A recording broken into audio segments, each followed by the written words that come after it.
আমাদের সবার ভাবা উচিত যে আমাদেরকে বুঝিয়ে দিয়েছে ভগবান যে আমরা অন্ধ, জরাজীর্ণ, কাম, ক্রোধ, লোভ, মোহ, মাৎসর্যের 6টা বেগের মধ্যে আমরা আবৃতম।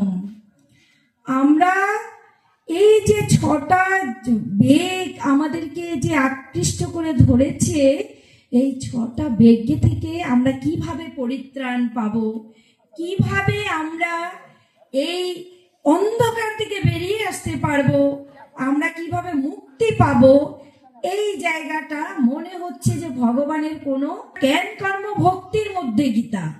তাহলে দিক নির্দেশনাগুলোকে একটা ইন্ডিকেটর কিনা। আমরা যখন পথ চলি তখন এই মনে করেন মাধবপুর আপনার আর কত কিলোমিটার, এরকম কিছু ইন্ডিকেটর দেখায় না। বাড়ি লাগছে কেন? এরকম হলুদ মাইল ফলক গুলো দেখায় না? এটাও কিন্তু আমাদের একটা ইন্ডিকেটর যে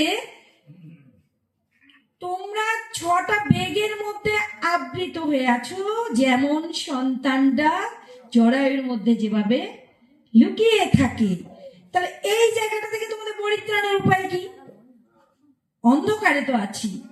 এই জন্যে কিন্তু আমাদেরকে প্রথম কাজ হচ্ছে গুরু ধরা। গুরু ধরে কৃষ্ণ ভজিলে তারে কৃষ্ণ নাহি ত্যাজে, আর সব মরে অকারণ। সারাদিন যত কিছুই করি না, গুরু ধরতে হবে। গুরু নিয়ে কোনো কথা নেই আমার। সদ্গুরু, গুরু হচ্ছে নিত্যানন্দ তত্ত্ব, গুরু হচ্ছে আমাদের রাধারানীর তত্ত্ব। তাহলে গুরু নিয়ে কথা বলার দুঃসাধ্যি আমার আছে? সদ্গুরু, যে আমার অনুরোধ সদ্গুরু দ্বারা দীক্ষিত হবেন। সদ্গুরু দিয়ে আপনাদের, কারণ গুরু করো কোটি কোটি, শিষ্য করিও না একটি। কত বড় হিসাব! গুরু কোটি কোটি করা যাবে, শিষ্য একটিও করা যাবে না। এই শিষ্য কেন করা যাবে না? শিষ্য যতক্ষণ পার না হতে পারবে, ততক্ষণ আমাদের গুরু মহারাজে কিন্তু পারতে পারবে না, যেটা শাস্ত্রীয়। এই জন্যে আপনারা সদ্গুরু ধরে, আমাদের মতো আমরা যে সদ্গুরু ধরেই প্রথম হচ্ছে গোবিন্দের চরণে ফুল বেলপাতা আমাদেরকে দিতে হবে। এখন প্রশ্ন হচ্ছে, তাহলে আমরা অন্ধকার কেন দিল? ধৃতরাষ্ট্রকে কেন দেখালো? এটা থেকে আমরা কিছুটা বুঝতে পেরেছি যে আমরা অন্ধকারে আছি। এই জাগতিক টাকা পয়সা, ধন, রূপ, যৌবন, এগুলো কিচ্ছু যাবে না।